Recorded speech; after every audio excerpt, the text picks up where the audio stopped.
welcome to Hedgehog Hollow. So today we're super excited because it's Altenew release day, which means there's a blog hop, there's a giveaway, there's all sorts of fun things going on, and of course I have a tutorial for you.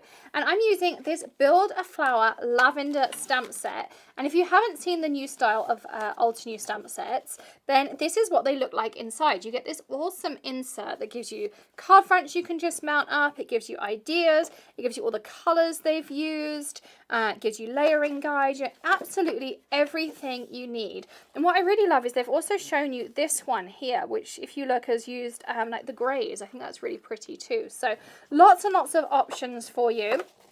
There is, of course, a coordinating die available with this Build a Flower as well.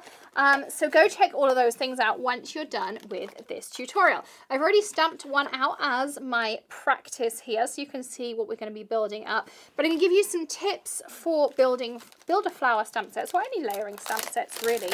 There are lots of different ways you can use them. I have pre-cut myself here a piece of cardstock. I'm actually going to use like an ivory off-white just for a change. And I'm going to start off just kind of creating an arrangement. But what I thought also would look really nice, of course, is you could take maybe like an alcohol inked background, something like that, and you could create some really pretty silhouettes just with that die. Wouldn't it look gorgeous just on the black there? Really clean and simple, lots and lots of options too. I just kind of saw that die cut and it inspired me as we were testing things out. So let's grab a few different colours. I'm going to use this colour family right here.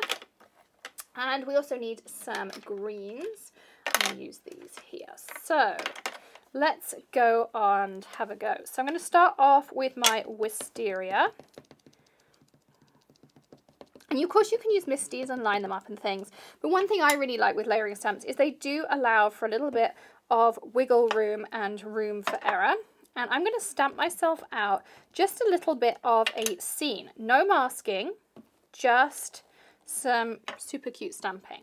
So you're going to notice that some are going to be separate like this, some are going to overlap a little bit like this, but if you have them in your garden, of course, they are going to overlap. So I'm going to do one down here, and then I'm going to do one final one kind of somewhere like this. So you can see really, really easy stamping, nothing difficult. Then we're going to move into our lavender fields. Again, just pop it on your acrylic block, dab it with your ink. So what I want to show you here is you can make quick and easy cards, and I just love working with this. So again, I'm going to just eyeball. It's much easier if you put your head kind of like right over the top, which I know would block one of the camera shots, but you will find it's much, much easier to do if you do it that way. So I'll do a couple like this. And the other great thing about Build a Flower sets is if you make a little mistake, so say for instance, you know, you have a little bit of a piece there like I had that wasn't perfect, you don't have to worry about it because you're going to build extra layers on top and you're going to cover all of that in, which is another reason I love Build a Flower for those quick little notelets, quick and easy cards. Is you do not have to be perfect. You can also just do a couple of the base layers and then use it as a really cute background. So if you wanted to, you could leave it like this and then use this as a background paper. That works really, really well too. So now I'm going to take this one off, and I'm moving to hydrangea.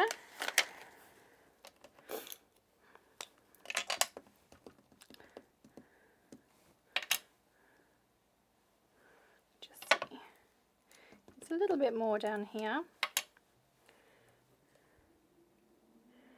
Again, if you put your head over the top, you just find it easier to line up.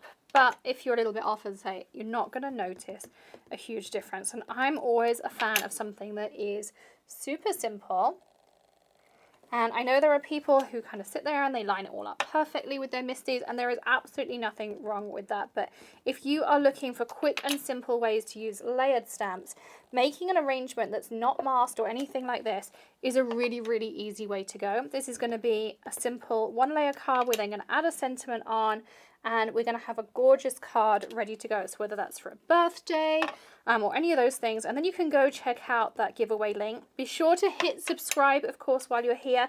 Give the video a thumbs up if you are enjoying listening and following along. We also have our perks program where we give you early access to some of our content, and we send out all of these cards that we make as birthday cards too, so you can go in there. Plus our members get access to exclusive coupons, so lots of the brands we work with give our members special coupons for being a Hedgehog Hollow perks member. Now of course you could vary up and do a couple of different shades of purple if you wanted to, but again I'm going really simple. And you can just do layering stamps with one ink pad. So if you're new to stamping, you don't have to have all of these different colors. I have videos on how you can do that too. So you can see this is coming together. This last layer I always find adds so much to your stamp. You kind of see it and it's like, okay, this is great. But then you add that final layer and it's like, wow, all of a sudden I have all that detail in there. So you can see how my flowers are coming together. Now we want to add some foliage on there just so it really builds into that scene. So we're going to start off, of course, solid. And I'm going to go bamboo, I think is the lightest. This is the great thing, of course. Grab yourself a piece of cardstock. Yep, so our bamboo. And you could shade that up too with just a brush and some of these inks and blend them in there. Again, really, really simple way to do that. Lots and lots of options. I'm going to overlap slightly. So what you'll notice is my green is going to overlap slightly into my plant, because if you ever look at a plant, the green doesn't stop right at the plant. So if you want to have more realistic things, just kind of do that. I mean, sometimes we take flowers apart and we have a look at how they're put together. Lots and lots of things you can do there.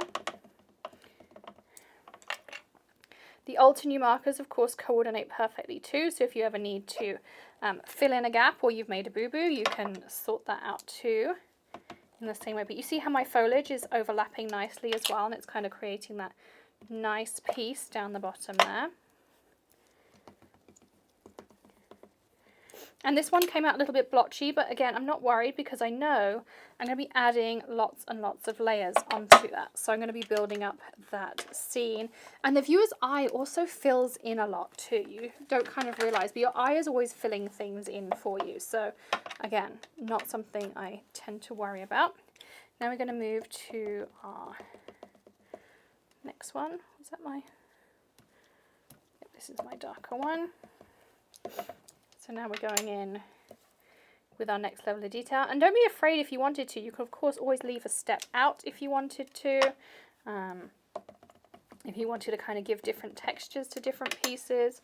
Lots and lots of different things you can do. Just lining these up.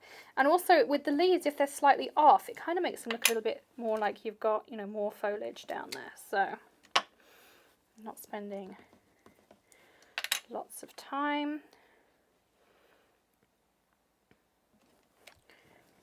Just thickening these up with the extra detail. There we go. And then we want our final one, which is the olive. So that's our darkest. And I just realized there's an extra one of the purple, so we can go back and add that. And there is another shade of the purple. There's an amethyst, so we can add that in. Super simple too. So here's our lightest. We'll go with our olive. Again, you can see how quickly I'm building this. So in less than 10 minutes so far, I've pretty much stamped myself an entire scene. I mean, how easy is this?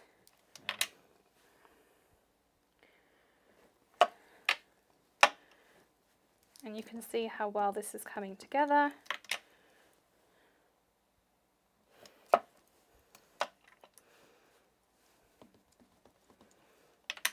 Absolutely love it. And it just looks realistic. You might want to ink blend some in there. You could add some little like flicks and things to add some leaves. If you're taking our alcohol marker challenge, you'll know all about how to do that. And you can check that out at thecraftchallenge.com too. So we tell you all about how to kind of add those extra little details really, really simply. And I'm just going to go in and I'm going to add those centers. Looks like they line up here-ish. There we are. Really simple. But I notice now how much more depth my plant has. And it draws your eye inwards. So it's just kind of leading your eye to the right place. So I'm just going to line up. And that one was a little bit harder, but again, if I do have it slightly off, it's not the end of the world. I'm going to just line up some of the centers because I know that that viewer's eye is going to fill in those gaps. So final one here.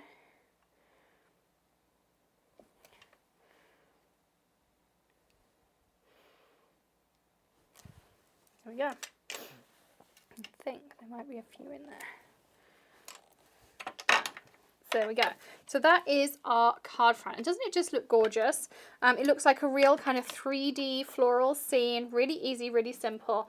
And we just now, of course, need a sentiment. And there's great sentiments in this set. We've got best wishes, congratulations, thinking of you, sending hugs, thanks a bunch. So I'm going to do congratulations because I'm sure I'll be sending this out as a birthday card to one of our Hedgehog Hollow members.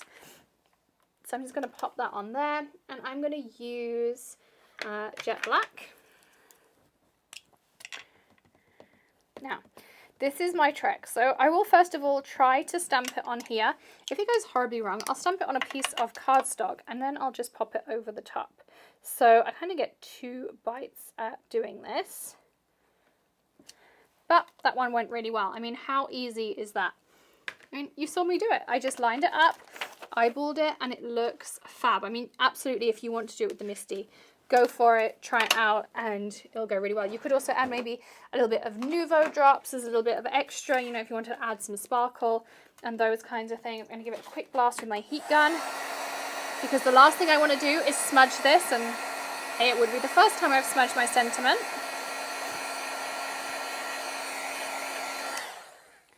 Give that a quick blast. And now we get to stick it on. So I'm just going to a clean piece of my work surface because I did lots of stamping off the edge there. This is a piece of black velvet cardstock. I always matte on black. It'll offset your cards beautifully. It gives them a really, really pretty kind of edge. And it really does give them a more professional kind of finish to them. And then I already have my card base ready. Again, if you want all of these tips and tricks, we do have a full course available. And I always link all these things in the description. And of course, you can check out the blog as well. But there we go. That is our finished Build-A-Flower card.